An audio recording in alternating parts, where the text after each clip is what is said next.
Mis queridos hermanos, el día de hoy voy a compartir con ustedes la segunda parte de la serie titulada Los Milagros de la Navidad. Te pido que inclines tu rostro y oremos al Señor. Amoroso Padre, te damos gracias, Señor, por esta oportunidad que nos das a mis hermanos y a mí de comunicarnos por este medio y, Señor, de continuar estudiando tu palabra. Te damos gracias por ello, Señor, y pedimos la guía de tu Espíritu Santo para que nos des tanto las palabras como el entendimiento, Señor, para comprender este mensaje que has preparado el día de hoy para cada uno de nosotros. Te rogamos y te pedimos esto en el nombre de Cristo Jesús. Amén. Entonces, les decía que hoy vamos a continuar con esta serie titulada Los Milagros de la Navidad. Y vamos a la parte número 2. Para esto vamos a abrir nuestras Biblias en Lucas 1 y vamos a estudiar los versículos del 26 al 38. Lucas, que es el escritor de este evangelio, nos da los detalles de este acontecimiento del cumplimiento de una concepción milagrosa. En Lucas 1, 26 al 27 podemos leer en la palabra del Señor lo siguiente: al sexto mes, el ángel Gabriel fue enviado por Dios a una ciudad de Galilea llamada Nazaret, a una virgen desposada con un varón que se llamaba José, de la casa de David, y el nombre de la virgen era María. Los detalles marcados son los siguientes. Al sexto mes se refiere al sexto mes del embarazo de su prima Elizabeth. El lugar, la ciudad de Nazaret, y el nombre de la virgen, María. ¿Qué importancia tenía este detalle por parte de la información proporcionada por Lucas? Veamos lo siguiente.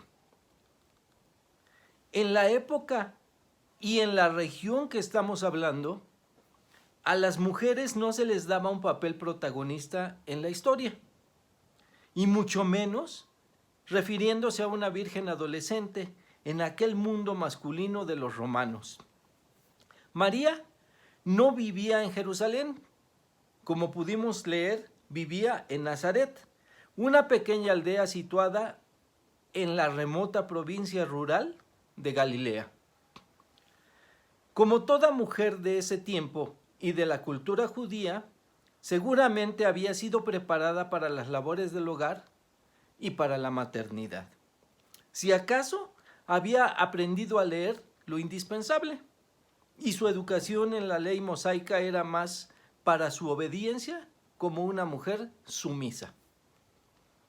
A diferencia que a los varones, a los que se les enseñaba a leer y a estudiar la ley para vivir y compartirla, las mujeres aprendían lo que podían, solo podían hacerlo por lo que oían, observaban y les era permitido preguntar en sus hogares. A pesar de esto, el milagro se realizó en la vida de María. Al ser el vaso escogido, escuchen bien, el vaso escogido por Dios, y muy pronto María se convirtió en el centro de atención, ya que en ella se engendraría al Salvador del mundo. Y María protegería y alimentaría en su seno a Jesucristo nuestro Señor.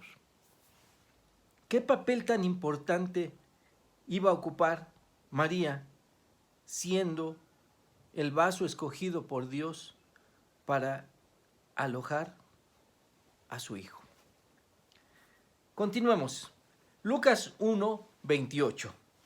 Y entrando el ángel en donde ella estaba, dijo, escuchen estas palabras hermosas para esta mujer: salve, muy favorecida, el Señor es contigo, bendita tú entre todas las mujeres.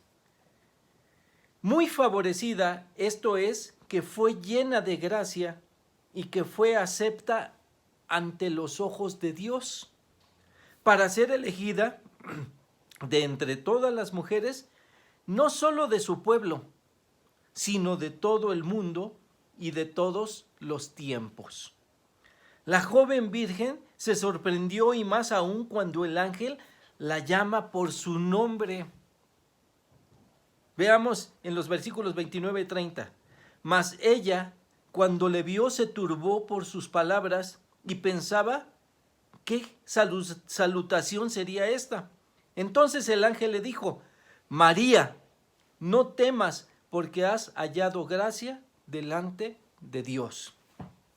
El mensaje que estaba a punto de recibir sería una gran noticia, pero más desconcertante para una virgen adolescente, y que aún cuando ya estaba comprometida, a esto se refiere la posición de desposada, aún no había estado con un hombre. Versículo 31. Y ahora concebirás en tu vientre y darás a luz un hijo y llamarás su nombre Jesús. 700 años antes, esta noticia había sido dada por el profeta Isaías en Jerusalén. Podemos leer esto en Isaías 7:14. Dice la palabra de Dios: Por tanto, el Señor mismo os dará señal. He aquí que la Virgen concebirá y dará a luz un hijo y llamará su nombre Emmanuel. Jesús, del hebreo Yeshua, significa el Señor es salvación, y Emmanuel significa Dios con nosotros. En los versículos 32 al 33 de Lucas 1, continúa diciendo esta historia: Este será grande y será llamado Hijo del Altísimo, y el Señor Dios le dará el trono de David su padre, y reinará sobre toda la casa de Jacob para siempre, y su reino no tendrá fin. Esto es una profecía del milenio al final de los tiempos y del establecimiento de su reino en la Nueva Jerusalén, en la nueva tierra, por la eternidad. Pero las dudas de la joven aún persistían de cómo sería llevado a cabo esto que le estaba diciendo el ángel. Veamos el versículo 34 de Lucas 1. Entonces María dijo al ángel: ¿Cómo será esto? Pues no conozco varón. Y la respuesta del ángel Gabriel a María la harían crecer en conciencia y en comprensión de las cosas que habrían de venir. Ella concebiría, y no por la voluntad de un hombre con quien ya estaba ella comprometida,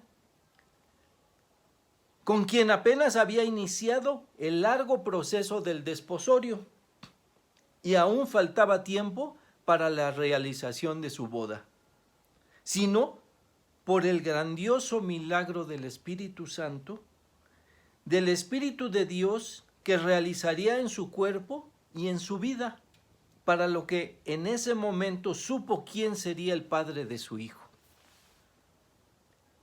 Veamos, en el versículo 35 de Lucas 1, respondiendo el ángel, le dijo: El Espíritu Santo vendrá sobre ti, y el poder del Altísimo te cubrirá con su sombra, por lo cual también el santo ser que nacerá será llamado Hijo de Dios. María sabía que su prima Elizabeth era llamada estéril, por lo que Gabriel le anunció que a pesar de su situación y de su avanzada edad, ella estaba embarazada, recalcando que para Dios no hay imposibles y que Él es el hacedor de milagros. El Señor es el hacedor de milagros. En los versículos 36 al 37 dice: Y he aquí tu parienta Elizabeth, ella también ha concebido un hijo en su vejez, y este es el 6º mes para ella, la que llamaban la estéril, porque nada hay imposible para Dios. ¿Tú crees, hermano, que algo no pueda realizar Dios? Claro que no. Nosotros sabemos que para Dios no hay imposibles.